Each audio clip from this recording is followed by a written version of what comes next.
दोस्तों, किसी को बुरा बोलना या चुगली करना, बुरा करना, जलन व ईर्ष्या का भाव रखना, ये सब आपकी तरक्की या खुशियों को रोक देते हैं, आपके जीवन में गहरा प्रभाव डालते हैं। क्या भाग्य में लिखा कभी मिट सकता है? आज की इस सुंदर कहानी में आपको पता चलेगा कि जो कुछ भी हमारे जन्म से पहले लिखा जा चुका होता है, क्या उसको मिटाया जा सकता है? अगर आप ये सब कुछ जानना चाहते हो तो इस सुंदर सी कहानी को कृपया अंत तक जरूर सुनिए। दोस्तों, ये कहानी बड़ी ही शिक्षाप्रद, महत्वपूर्ण और ज्ञानवर्धक है। मेरा आपसे निवेदन है कि कहानी में अंत तक हमारे साथ बने रहना। नमस्कार दोस्तों, हमारे टॉप 1 चैनल में आपको दिल से स्वागत है। प्राचीन समय की बात है। एक गांव में रामू नाम का गरीब किसान रहता था। उसको परिवार में सिर्फ वो और उसकी पत्नी रहती। किसान के घर में बहुत समय के बाद एक लड़के का जन्म हुआ। किसान और उसकी पत्नी बहुत खुश थे। सभी आसपास के लोग किसान को बधाई देने के लिए आ रहे थे। एक दिन सुबह का वक्त था। तभी किसान के घर के बाहर एक साधु ने भिक्षा के लिए आवाज लगाई। किसान के घर में आज की खुशी का दिन था, इसलिए उसने साधु महाराज को अंदर बुला लिया और उन्हें बैठने के लिए कहा। जब साधु महाराज बैठ गए तो किसान ने साधु महाराज को कहा, महात्मा जी, हमारे घर में बहुत समय के बाद बच्चे का जन्म हुआ है। आप कृपया करके इसका नामकरण कर दीजिए। साधु ने जैसे ही बच्चे को अपने गोद में उठाया, तभी साधु ने देखा कि बच्चे की बाजू पर एक चिन्ह बना हुआ था जो राजा को दोषता है। साधु बच्चे की बाजू के ऊपर चिन्ह देखकर हैरान रह गया। किसान ने जब साधु को हैरान परेशान देखा तो उसने कहा, महात्मा जी, क्या बात है? आप इतना परेशान क्यों नजर आ रहे हैं? साधु ने कहा, बेटा, मैं परेशान नहीं हूँ, बल्कि मैं तो बहुत खुश हूँ, क्योंकि तुम्हारा बेटा बहुत किस्मत वाला है। तुम्हारे बेटे की किस्मत में जो राजयोग लिखा है। किसान ने कहा, महात्मा जी, मैं आपकी बात समझा नहीं। आप क्या कहना चाहते हो? साधु ने कहा, बेटा, तुम्हारा पुत्र एक दिन राजा बनेगा। इसका विवाह 16 वर्ष की आयु में इस राज्य की राजकुमारी के साथ होगा और फिर ये इस नगर का राजा बन जाएगा। साधु की बात सुनकर राम बहुत खुश हुआ। जब गांव के लोगों को पता चला कि रामू का बेटा एक दिन इन नगर का राजा बनेगा, तो सभी लोग उसकी देखने के लिए आने लगे। एक दिन की बात है। उस नगर का राजा हिरण का शिकार करता करता काफी दूर जंगल में निकल गया, लेकिन हिरण राजा के हाथ नहीं आया। राजा को हिरण का पीछा करते करते प्यास लग गई थी, लेकिन राजा को आसपास कोई नदी, तालाब भी नहीं मिला जहाँ से वो पानी पी सके। राजा के काफी समय जंगल में इधर उधर घूम रहा था। राजा पानी की तलाश में भटकता हुआ उसी गांव में पहुंच गया जहां रामू रहता था। तभी राजा की नज़र एक महात्मा के ऊपर पड़ी। राजा ने महात्मा से पानी मांगा। महात्मा ने राजा को रुकने के लिए कहा और पानी कुटिया के अंदर से पानी लाने के लिए चले गए। महात्मा ने पानी लाकर राजा को दिया। राजा पानी पीने लगा। पानी पीने के बाद राजा ने देखा कि बहुत सारे लोग बाहर इकट्ठे होकर जा रहे थे। राजा ने महात्मा से उन लोगों के बारे में पूछा तो महात्मा ने कहा, ये सभी रामू के घर जा रहे हैं, क्योंकि उसके घर में एक बहुत ही किस्मत वाला बच्चे का जन्म हुआ है और एक साधु बाबा ने उसके बारे में भविष्यवाणी की है। राजा ने पूछा, बाबा, ऐसी कौन सी भविष्यवाणी की है जिसके कारण सभी लोग वहां जा रहे हैं? महात्मा ने कहा, साधु बाबा ने बताया कि जब रामू का बेटा 16 साल का होगा तो उसका विवाह इस राज्य के राजा की पुत्री के साथ होगा और उसका पुत्र इस राज्य का राजा बनेगा। महात्मा की बात सुनकर राजा को बहुत गुस्सा आया कि आखिर एक मामूली किसान का बेटा उसकी पुत्री के साथ विवाह कैसे कर सकता है। राजा ने महात्मा से कहा, महात्मा जी, मैं ही इस राज्य का राजा हूँ और आप क्या सोचते हो? एक मामूली किसान के बेटे के साथ मैं अपनी बेटी की शादी कर दूंगा। महात्मा ने कहा, राजन, जो इस बच्चे के भाग्य में लिखा है उसे कोई नहीं मिटा सकता। राजा के अपनी ताकत पर बहुत घमंड था। उसने कहा, महात्मा जी, मैं भगवान का लिखा हुआ आपके मिटा कर दिखाऊंगा। महात्मा ने मुस्कुराते हुए कहा, राजन, मैं भी यही हूँ और आप भी यही है, देखते हैं। राजा ने महात्मा को प्रणाम किया और वापस अपने राजमहल में चला गया। रात को राजा को नींद नहीं आ रही थी। वो यही सोच रहा था कि किसी भी हालत में उस साधु की भविष्यवाणी को सच नहीं होने देनी है। अगले दिन राजा अपना वेश बदल रामू के गांव में पहुंच गया। लोगों से पूछता पूछता राजा रामू के घर पहुंचा। राजा ने रामू के घर के बाहर जाकर उसे आवाज़ लगाई। रामू उसकी आवाज़ सुनकर घर से बाहर आया और उससे पूछा, आप कौन हैं और किस लिए आए हो? राजा ने कहा, मैं सेठ हूँ और मेरे खुद के कपड़े का व्यापार भी है और पास के ही गांव में रहता हूँ। मैंने लोगों से सुना है कि तुम्हारे घर में एक तकदीर वाला बच्चे का जन्म हुआ है और उसकी किस्मत में योग लिखा हुआ है। रामू ने कहा, हाँ सेठ जी, आपने सही सुना है। राजा ने रामू से कहा, अगर तुम बुरा ना मानो तो एक बात कहूँ। रामू ने कहा, हाँ सेठ जी, बोलो। राजा ने कहा, तुम अपना बच्चा मुझे दे दो, इसके बदले में तुम्हें बहुत सारा धन दूंगा और तुम्हारे बच्चे का पालन पोषण भी करूंगा। रामू की पत्नी ने कहा, नहीं सेठ जी, मैं अपना बच्चा आपको नहीं दे सकती। राजा ने कहा, तुम एक मामूली सी किसान हो, तुम अपने बच्चे का पालन पोषण अच्छी तरह से कैसे कर सकोगे?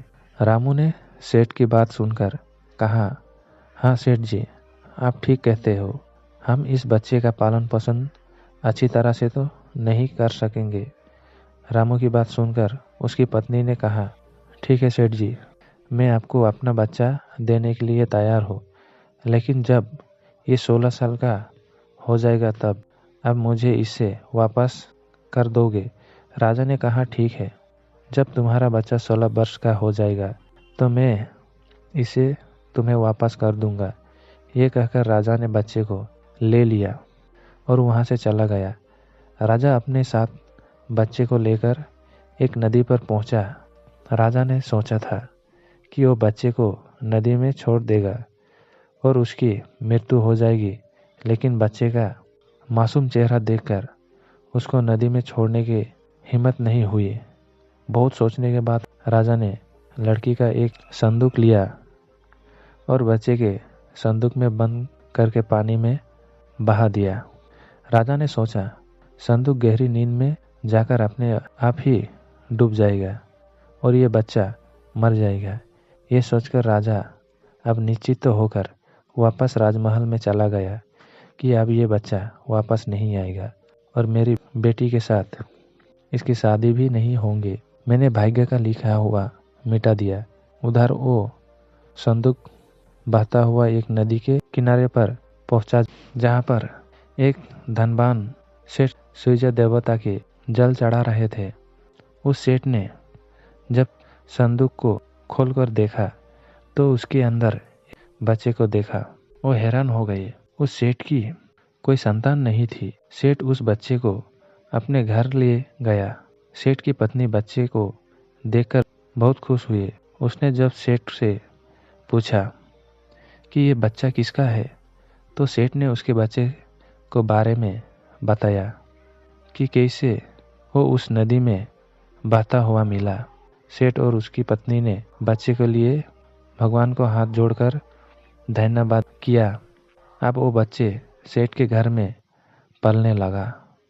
सेठ ने उस लड़के का नाम सूरज रखा था। ऐसे धीरे धीरे 16 वर्ष बीत गए। सूरज बहुत ही समझदार और बुद्धिमान था। एक दिन सूरज को अध्यापक पढ़ा रहा था। अध्यापक जो कुछ भी पूछता, सूरज तत्काल उसका जवाब देता। ये देखकर अध्यापक ने सूरज को, तुम तो बहुत ही समझदार और ज्ञानी हो, तुम आगे चलकर बहुत बड़े आदमी बनोगे। अध्यापक सूरज की प्रशंसा कर रहा था कि तभी वहां से वही राजा गुजर रहा था जो किसी दूसरे राज्य में किसी काम से जा रहा था। राजा ने जब सूरज की तरफ देखा तो राजा वहीं पर रुक गया। राजा ने सूरज से पूछा, बेटा तुम कौन हो और कहाँ रहते हो और तुम्हारे पिताजी का नाम क्या है? सूरज ने कहा, महाराज मैं सेठ हीरालाल का पुत्र हूँ। यहाँ पूछकर राजा वहाँ से चला गया। अपना कार्य करने के पश्चात राजा जब वापस आया तो वो सेठ हीरालाल के घर गया और उसने हीरालाल से कहा, तुम्हारा बेटा बहुत ही समझदार और बुद्धिमान है। सेठ हीरालाल ने राजा की बात सुनकर कहा, महाराज मैं उसका असली पिता नहीं हूँ। मैंने तो उसे सिर्फ पाला है, लेकिन वो मेरे लिए बेटे से भी बढ़कर है। राजा ने सेठ हीरालाल से पूछा, क्या ये लड़का आपका पुत्र नहीं है? तो फिर ये लड़का आपको कहाँ से मिला? फिर सेठ हीरालाल ने राजा को सारी कहानी सुनाई कि कैसे वो उसे बहते हुए पानी में एक संदूक से मिला था। जब राजा ने सेठ हीरालाल की बात सुनी तो वो चौंक गया। राजा समझ गया था कि ये बच्चा वही है जिसे मैं 16 साल पहले नदी में बहा दिया था। राजा और सेठ हीरालाल अभी बातें कर ही रहे थे कि वहाँ पर सूरज आ गया। राजा ने सूरज को देखा तो उसने सेठ हीरालाल से कहा, सेठ जी मुझे आगे किसी काम से जाना है। अगर आप अपने बेटे के हाथों मेरी एक चिट्ठी महारानी तक पहुंचा दो तो उसके सोने की 50 मेहरें दूंगा। सूरज ने यह सुनकर राजा से कहा, हाँ महाराज क्यों नहीं, मैं आपकी चिट्ठी जरूर पहुंचा दूंगा। राजा नेच में चुपचाप एक संदेश लिखा और चिट्ठी के ऊपर मोहर लगा दी और चिट्ठी सूरज को पकड़ा दी और कहा कि बेटा ये लो, ये रानी तक पहुंचा देना। सूरज चिट्ठी को लेकर चला गया। सूरज चलते चलते घने जंगल से गुजर रहा था कि वो रास्ता भटक गया। उसे रास्ता ढूंढते ढूंढते रात हो गई। सूरज रात गुजरने के लिए कोई जगह ढूंढने लगा। तभी उसकी नज़र एक झपड़ी के ऊपर पड़ी। सूरज ने सोचा, मैं रात यहीं पर बिता लेता हूँ। ये सोचकर सूरज ने झोपड़ी के नीचे उतरा और झोपड़ी के अंदर चला गया। जब सूरज अंदर गया तो उसने देखा कि एक बूढ़ी औरत खाना बना रही थी। बूढ़ी औरत ने सूरज को देखा तो उससे पूछा कि बेटा तुम कौन हो और बिना इजाज़त के अंदर क्यों आए हो? सूरज ने अपने बारे में बताया कि वो रास्ता भटक गया है, इसलिए रात गुजरने के लिए यहाँ पर आया है। सूरज की बात सुनकर बूढ़ी औरत को उसके ऊपर दया आ गई, लेकिन फिर बूढ़ी औरत ने सूरज से कहा, बेटा तुम्हारा यहाँ पर रुकना ठीक नहीं है, क्योंकि ये डाकुओं का अड्डा है। अभी कुछ ही देर में डाकू आने वाला है। यदि उन्होंने तुम्हें यहाँ देख लिया तो तुम्हारे लिए परेशान खड़ी हो जाएगी। सूरज ने कहा, लेकिन माताजी इतनी भयानक रात में मैं कहीं और जा भी नहीं सकता। अगर मैं बाहर गया तो जंगली जानवर मुझे खा जाएगी। इससे अच्छा है मैं यह कोने में जाकर लेट जाता हूँ। ये कहकर सूरज कोने में जाकर लेट गया। कुछ समय के बाद डाकू अपने घर वापस आए। डाकुओं ने जब घोड़े को बाहर देखा तो सूरज बूढ़ी माता से उसके बारे में पूछा। बूढ़ी माता ने उनको बताया कि इसका नाम सूरज है। ये बहुत ही नेक दिल बच्चा है और ये राजा के काम से राजमहल जा रहा था। जब डाकुओं ने ये सुना तो उन्हें कुछ संदेह हुआ। वो राजा की हरकतों के बारे में जानते थे, इसलिए उन्होंने सूरज की जेब से चिट्ठी निकाली और उसे पढ़ने लगे। जैसे ही डाकुओं ने वो चिट्ठी पढ़ी तो वो सब समझ गई। बूढ़ी माता ने उनसे पूछा, चिट्ठी में क्या लिखा था? उनसे एक डाकू ने बताया कि चिट्ठी में लिखा है कि जैसे ही ये लड़का तुम्हारे पास पहुँचे, इसको उसी समय मरवा कर कहीं दूर दफना देना। ये काम मेरे पहुंचने से पहले हो जाना चाहिए। बूढ़ी माता ने जब ये बात सुनी तो बोली, ये राजा कितना दुष्ट है, जिसके हाथों चिट्ठी भिजवा रहा है उसी के मरवाने के आदेश भी दे रहा है। ये सोचकर बूढ़ी माता ने सोचा कि मुझे इस मासूम को बचाना चाहिए। उसने डाकुओं से कहा। तब डाकुओं ने दूसरी चिट्ठी लिखकर उस चिट्ठी से बदल दी और वापस सूरज की जेब में रख दी। इसके बाद डाकू वहां से चले गए। सुबह होते ही सूरज उठा और बूढ़ी माता को धन्यवाद देकर वहां से चले गया। सूरज कुछ समय के बाद ही राजमहल में पहुंचा गया और उसने चिट्ठी महारानी के दे दी। महारानी ने चिट्ठी पढ़ी तो चिट्ठी में लिखा था कि लड़का बहुत ही बुद्धिमान और ज्ञानी है, ये राजकुमारी से विवाह करने लायक है, इसलिए मेरे आने से पहले ही तुम इसका विवाह राजकुमार से कर दो। महारानी सोचने लगी कि आखिर ऐसे कैसे महाराज किसी अनजान से राजकुमारी का विवाह कर सकते हैं। लेकिन फिर उसने देखा कि चिट्ठी पर राजा की मोहर भी लगी हुई थी, इसलिए ये लड़का झूठ नहीं बोल सकता है। ये सोचकर महारानी ने राजकुमारी का विवाह उस युवक से कर दिया। कुछ दिनों बाद जब राजा वापस आए तो उसे पता लगा कि उसकी पुत्री का विवाह उसी युवक से हो गया। ये सुनते ही राजा गुस्से से आग बबूला हो गया और उसने महारानी से पूछा, तुमने ये सब क्यों किया? महारानी ने बताया कि महाराजा, जैसे अपने चिट्ठी में लिखा था मैंने वैसा ही किया। राजा ने महारानी को चिट्ठी देखने के लिए कहा। जब महारानी ने चिट्ठी दिखाई तो राजा ने चिट्ठी में कुछ और ही लिखा पाया। ये देखकर राजा ने गुस्से से सैनिक को कहा, जाओ और जाकर सूरज को पकड़कर लाओ। सैनिक तुरंत गए और सूरज को पकड़कर लाए। राजा ने गुस्से में सूरज से कहा, तुमने धोखे से मेरी पुत्री को साथ विवाह तो कर लिया, लेकिन मैं तुम्हें अपना दामाद स्वीकार नहीं करूंगा। सूरज ने राजा की बात सुनकर कहा, लेकिन महाराज, मैंने तो आपके साथ कोई धोखा नहीं किया। राजा ने सूरज की बात सुनकर कहा, तुम मुझे भी बेवकूफ़ बनाना चाहते हो, लेकिन तुम्हें अपना दामाद स्वीकार नहीं करूंगा। अभी दोनों की बात चल ही रही थी कि एक सैनिक ने आकर राजा से कहा, महाराजा, बाहर एक महात्मा आए हैं, वो आपसे इसी समय मिलना चाहते हैं। राजा ने महात्मा के अंदर लाने का आदेश दिया। महात्मा जी अंदर आए तो राजा ने उठकर उनको प्रणाम किया और उनके आने का कारण पूछा। महात्मा ने कहा, राजन, लगता है आपने मुझे पहचाना नहीं। राजा ने कहा, नहीं महाराज, मैंने आपको नहीं पहचाना। महात्मा ने मुस्कुराते हुए कहा, राजन, मैं वही हूँ जिसे तुम आज से 16 वर्ष पहले भाग्य का लिखा मिटाने की बात बोलकर आए थे। जैसे ही महात्मा ने ये बात कही, राजा के एकदम से चौंक गया। उसे सब कुछ याद आ गया। महात्मा ने मुस्कुराते हुए कहा, क्यों राजन, भाग्य का लिखा मिटा दिया? राजा ने आंखें नीचे करके कहा कि महात्मा जी, मैं भाग्य को हाथों हार गया।